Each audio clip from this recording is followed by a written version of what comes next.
एक गांव में एक ब्राह्मण रहता था। वह सीधा सादा शांत स्वभाव का और मेहनती व्यक्ति था।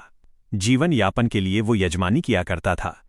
एक बार उसे किसी यजमान से दक्षिणा के रूप में एक भैंस मिली। भैंस पाकर ब्राह्मण बहुत प्रसन्न हुआ, क्योंकि उस समय भैंस बड़ी कीमती वस्तु मानी जाती थी। वह उसे अपने घर ले जाकर परिवार की जरूरतें पूरी करना चाहता था।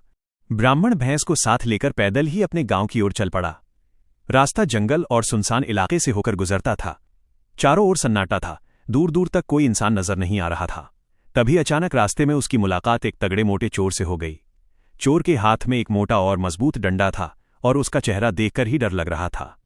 चोर ने ब्राह्मण को भैंस के साथ आते देखा तो उसकी नीयत खराब हो गई। उसने घूरते हुए कहा, क्यों ब्राह्मण देवता, आज तो बड़ी दक्षिणा मिली लगती है, लेकिन याद रखो ये भैंस अब मेरे साथ जाएगी। ब्राह्मण ये सुनकर चौंक गया। उसने हिम्मत जुटाकर पूछा, क्यों भाई, ये मेरी भैंस है, मुझे इसे घर ले जाना है। चोर हंस पड़ा और धमकी भरे स्वर में बोला, ज्यादा सवाल मत कर, जो कहा है वही कर। भैंस यहीं छोड़ दे और चुपचाप निकल जा, वरना इस लाठी से तेरी खोपड़ी के टुकड़े टुकड़े कर दूंगा। अब तो ब्राह्मण का गला सूख गया। हालांकि वो भी शरीर से कमजोर नहीं था, लेकिन चोर के हाथ में लाठी थी और वो निहत्था था। ऐसे में लड़ाई करना मूर्खता होती। ब्राह्मण समझ गया कि ये समय बल का नहीं, बुद्धि का है। थोड़ी देर सोचकर ब्राह्मण ने शांत स्वर में कहा, ठीक है भाई, भैंस ले लो, लेकिन एक बात समझ लो, ब्राह्मण की चीज यूं ही छीनने से तुम्हें पाप लगेगा। अगर बदले में कुछ देकर भैंस ले लो तो पाप से बच जाओगे। चोर कुछ पल सोच में पड़ गया और बोला, मेरे पास देने को है ही क्या।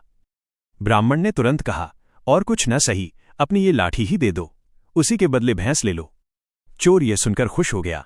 उसे लगा कि उसने बहुत बढ़िया सौदा कर लिया है।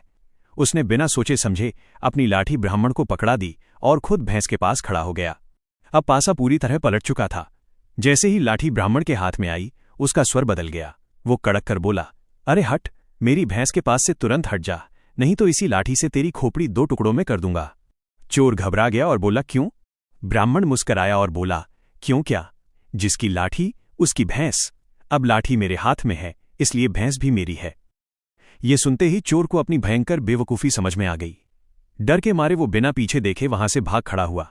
ब्राह्मण भैंस को लेकर सकुशल अपने घर पहुंच गया।